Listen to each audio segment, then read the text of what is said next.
தண்ணி மாதிரி கிடையாது. எவ்வளோ காசு வந்தாலும் போடல, எவ்வளோ சம்பளம் வாங்கினாலும் போடல அப்படிங்கிறவங்க இந்த விஷயங்கள்லாம் ஃபாலோ பண்ணுங்க. அண்ட் தென் எந்த விஷயங்கள்லாம் பணம் கையில் வந்தது செய்யக்கூடாதுங்கிறதையும் சொல்கிறேன். இதுக்கு முன்னாடி நம்மளோட பேஜை ஃபாலோ பண்ணி வச்சுக்கோங்க. இந்த மைன ஆன்மீக பதிவுக்கு பணத்தை நம்ம சம்பளமாக இருந்தாலும் சரி, ஒரு பிஸ்னஸ் முடிஞ்சு டீல் முடிஞ்சு வரக்கூடிய காசையும் நம்ம கையால் வாங்கும்பொழுது சந்தோஷத்தோடு வாங்கணும். ஒரு கோபம், எரிச்சல், மனவேதனையோட வாங்கும்பொழுது அந்த பணம் நம்ம கிட்ட தங்காது, சீக்கிரம் கரைஞ்சிடும்.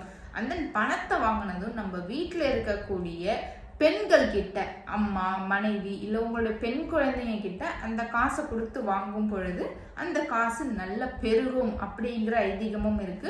சுப செலவா பண்ணணும். சம்பளம் வாங்கினதும் உடனே போயிட்டு பெட்ரோல் பங்க்ல பெட்ரோல் போடுறதும், எண்ணெய் வாங்குறதும், இந்த மாதிரி விஷயங்களை பண்ணாம சுப செலவுகள் அப்படின்னா வீட்டுக்கு சாமான் வாங்குறது, மளிகை சாமான் வாங்குறது, கல் உப்பு வாங்குறது, மஞ்சள் வாங்குறது, இல்லை கோவில்ல போயிட்டு விளக்கேற்றி வைக்கிறது, இந்த மாதிரியான விஷயங்கள்லாம் பண்ணுங்க. இந்த வீடியோ பிடிச்சிருந்தா லைக் பண்ணிட்டு உங்க ஃப்ரெண்ட்ஸுக்கு அப்படியே இந்த தகவலை ஷேர் பண்ணுங்க. தேங்க்யூ.